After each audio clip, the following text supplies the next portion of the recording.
ఉన్న బంగారాన్ని విడిపించి ఆ రోజు ఆన్లైన్ రేటుకే మేము కొంటాం. Sharma gold company. నమస్తే, వెల్కమ్ టు సుమన్ టీవీ. ప్రస్తుతం మనతో పాటు ఉన్నారు ప్రముఖ ఆస్ట్రాలజర్, ఎనర్జీ వాస్తు నిపుణులు, అలానే శ్రీ విద్య ఉపాసకులు శ్రీమతి జయప్రద గారు.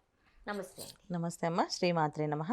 జయప్రద గారు, ఉత్తరా నక్షత్రంలో పుట్టిన వాళ్ళు ఎలా ఉండే అవకాశం ఉంటుంది? వారికి చక్కటి పరిష్కార మార్గాలను మన సుమన్ టీవీ ప్రేక్షకులకు అందిస్తారా? ఎందుకంటే వివిధ నక్షత్రాల గలవారు ఎలా ఉండే అవకాశం ఉంటుంది, అలానే ప్రతి ఒక్కరికి చక్కటి పరిష్కార మార్గాలు మీరు అందిస్తూనే ఉన్నారు. సో మనం చాలా కమెంట్స్లో చూస్తున్నాం, మా నక్షత్రం గురించి ఎప్పుడు తెలియజేస్తారండి, మాది ఉత్తరా అని అడుగుతున్నారు. కాబట్టి తప్పకుండా ఈ వీడియో వాళ్ళ కోసం చేద్దాం. తప్పకుండా. సో ఉత్తరా నక్షత్రంలో ఉన్న వాళ్ళు, పుట్టిన వాళ్ళు ఎలా ఉండే అవకాశం ఉంది? ఉత్తర నక్షత్రం అంటే ఉత్తర ఫాల్గుని నక్షత్రం అంటాం దీన్ని.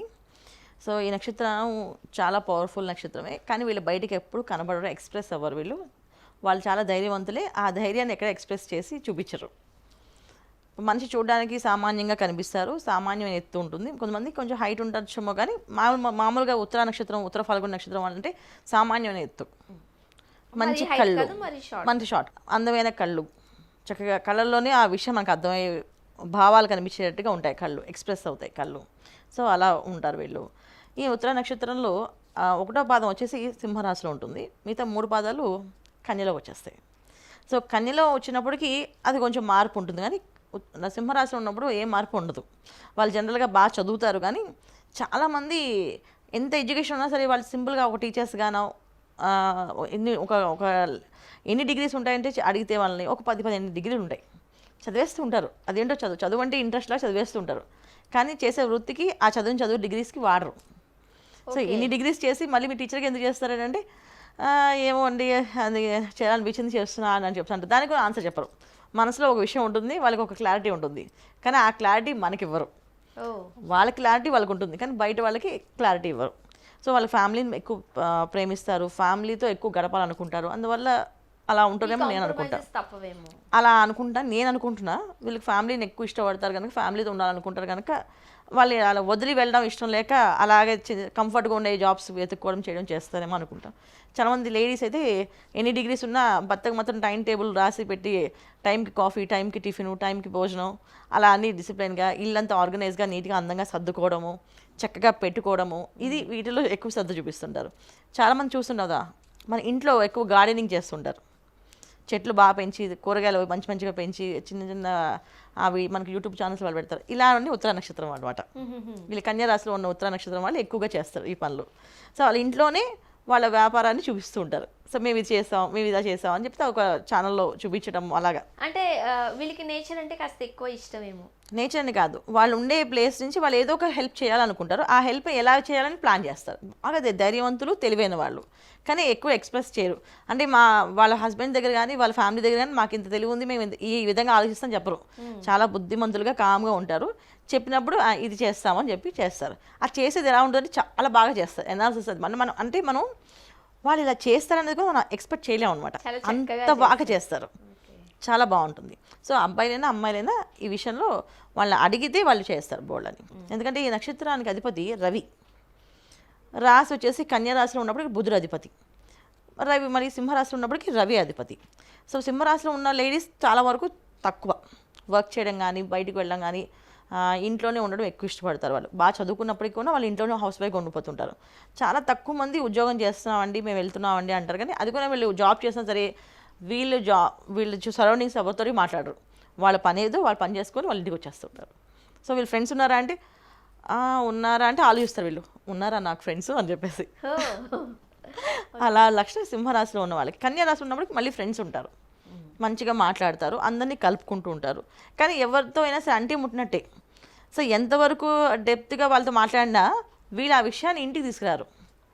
సో ఇంటికి వచ్చి వాళ్ళ గురించి మళ్ళీ ఆలోచించడం కానీ ఏమి ఉండదు. మళ్ళీ ఇంటికి చాలా మంచి లక్షణం. సో ఇంటికి వచ్చి వాళ్ళ పని వాళ్ళు మళ్ళీ చేసుకుంటారు. మళ్ళీ వాళ్ళు ఫోన్ చేసి వాళ్ళ ప్రాబ్లం చెప్పినప్పుడే వాళ్ళ గురించి ఆలోచిస్తారు. సో ఏ విషయమైనా నీటి బొట్టు, అది ఏంటంటే తామరాకు మీద నీటి బొట్టు ఎలా ఉంటుంది అంటున్నట్టుగా ఒక చుక్కలు పడితే, అలాంటి ఏ విషయమైనా వీళ్ళు అలా ఉంచగలుగుతారు.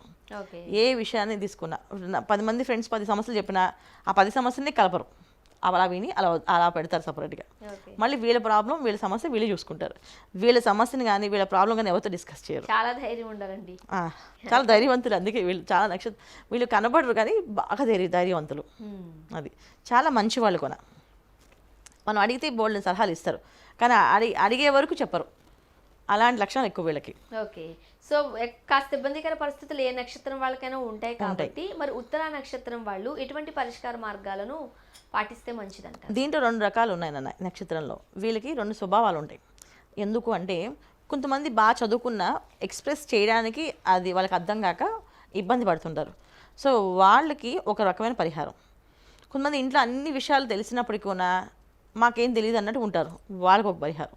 సో అన్నీ తెలుసుకొని వాళ్ళు మైండ్లో పెట్టుకొని టెన్షన్స్ పడి ఆరోగ్య సమస్యలు వస్తాయి వీళ్ళకి. ఎక్కువ వీళ్ళకి ఆరోగ్య సమస్య ఏమొస్తాయంటే వెన్నుకు సంబంధించిన సమస్య, గుండెకు సంబంధించిన సమస్యలు వస్తాయి. సో ఈ సమస్యల నుంచి బయటపడాలి అంటే వీళ్ళు ఆదిత్య హృదయం అయితే సూర్య నమస్కారాలు, సూర్య భగవాన్ ముందు నించొని నమస్కారాలు చేయడం కానీ, సూర్య నమస్కారాలు చేయడం కానీ, పొద్దున్నే నిద్ర లేచి సూర్య భగవానికి నమస్కారం చేసి ఒక చెంబుతో నీళ్లు పట్టుకొని సూర్య నమస్కారాన్ని ఓం సూర్యాయ నమః, ఓం రవాయ నమః అనే మంత్రాన్ని జపించి ఆ నీళ్ళని అక్కడ తులసి కోటలో పోసి దండం పెట్టుకోవడం వల్ల ఆరోగ్య సమస్య నుంచి బయటపడతారు.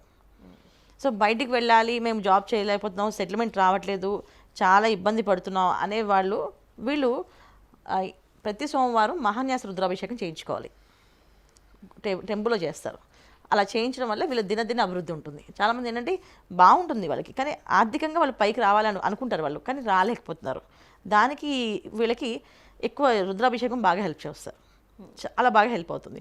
సోమవారం రోజున వీళ్ళు ఆ రుద్రాభిషేకం చేయించుకోవడం వల్ల బాగా కలిసి వస్తుంది. ఓకే. సో మరి ఏ దేవుణ్ణి ఏ దేవతను వీళ్ళు ఆరాధిస్తే మంచిదని చెప్తారు? ప్రతిరోజు ఆరాధించాలంటే ఏం చేయాలి? సూర్య భగవానుడు, తర్వాత పరమేశ్వరుడు. సో అందుకే ఆర్థికంగా ఇబ్బందులు ఉన్నా మేము పైకి రావాలి, సెటిల్ అవ్వాలనుకున్న వాళ్ళు ఎక్కువ ప్రతి సోమవారం అభిషేకం చేయించుకోవడం. లేదు మేము బాగున్నాం, ఆరోగ్య సమస్యలు ఉన్నాయి, ఆరోగ్య సమస్యల నుంచి బయటపడాలనుకుంటే సూర్య నమస్కారాలు చేయడం.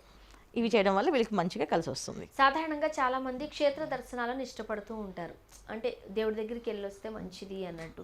మరి ముఖ్యంగా ఉత్తరా నక్షత్రం వాళ్ళు ఏ క్షేత్రాన్ని దర్శించుకుంటే మంచి ఫలితాలు వస్తాయి? చాలా మంచి ఫలితాలు. వీళ్ళకి శ్రీకూర్మం అని ఉంది అన్న, శ్రీకూర్మ దేవాలయం అని వైజాగ్ దగ్గర ఉంటుంది. తర్వాత సూర్య భగవాన్ అరసవెల్లి, 2 పక్కనే ఉంటాయి. శ్రీకూర్మం అరసవెల్లి ఒకేసారి వెళ్ళొచ్చు వీళ్ళు. సూర్యనారాయణ నమస్కారం చేసుకొని శ్రీకూర్మం వెళ్ళి అక్కడ నిద్ర చేసి దండం పెట్టుకుని రావడం వల్ల వీళ్ళకి చాలా విషయాల నుంచి క్లారిటీ వస్తుంది. చాలా వీళ్ళు తెలివైన వాళ్ళు, ఏ పని చేయాలి, ఎలా చేయాలి, ఎందుకు చేయాలి అని ప్రతిదీ ఆలోచిస్తూ ఉంటారు. సో వీళ్ళు అక్కడికి వెళ్ళడం, నిద్ర చేయడం వల్ల వీళ్ళకి చాలా విషయాలు క్లారిటీ వచ్చి ముందుకు వెళ్ళే అవకాశం ఎక్కువ ఉంటుంది. ప్రతిసారి క్షేత్ర దర్శనం అంటే వీళ్ళు శ్రీకూర్మం వెళ్ళి దర్శనం చేసుకోవడం చాలా మంచిది. సాధారణంగా మీరు చక్కటి పరిష్కార మార్గాలు కూడా అందిస్తూ ఉంటారు కదా, ఈరోజు ఇవి దానం చేస్తే మంచిది, ఇవి ఇలా చేస్తే మంచిదని. సో వీళ్ళకి ఒక క్లారిటీ ఇంపార్టెంట్. అవును, తెలివైన వాళ్ళే ధైర్యవంతులే, బట్ చిన్న చిన్న ఇబ్బందికర పరిస్థితులు ఉన్నాయి కాబట్టి అటువంటి చక్కటి పనులు ఏం చేస్తే మంచిది అంటారు? వీళ్ళు ఆదివారం పూట గోధుమలు నానబెట్టి గోమాతకి తినిపిస్తే కూడా మంచి ఫలితాలు ఉంటాయి. సో గోమాతకి పెట్టడం వల్ల గోధుమలు నానబెట్టి బాగా నానబెట్టాలి. గోధుమల్ని ముందు రోజు రాత్రి నానబెట్టి శనివారం రాత్రి నానబెట్టుకొని ఆదివారం పొద్దున్నే గోశాలకు వెళ్ళి ప్రదక్షిణ చేసి గోగు పెట్టడం, దాంట్లో బెల్లం కలిపి పెట్టడం, ఇంకా చాలా విశేషమైన ఫలితాలు వస్తాయి. ఓకే, అది చేయడం వల్ల చాలా మంచిది. అంటే వీళ్ళకి ఒక క్లారిటీ వస్తుంది, చేయాలన్న పనులు చేయగలుగుతారు. ఒకవేళ ఇబ్బంది ఉన్న పనులు కూడా వీళ్ళు నెరవేరుతాయి. గోమాత ప్రదక్షిణ చేస్తే మనం ముక్కోడి దేవతలకి ప్రదక్షిణ చేసినట్టు. సో మరి ఉత్తర నక్షత్రం గల వారికి లక్కీ నెంబర్ ఏంటి? ఏ రంగు కలిసి వస్తుంది? ఏ వారం అయితే వీళ్ళకి అన్ని శుభాలే జరుగుతాయి? తప్పకుండా వీళ్ళకి ఆదివారం లక్కీ వారం అవుతుంది.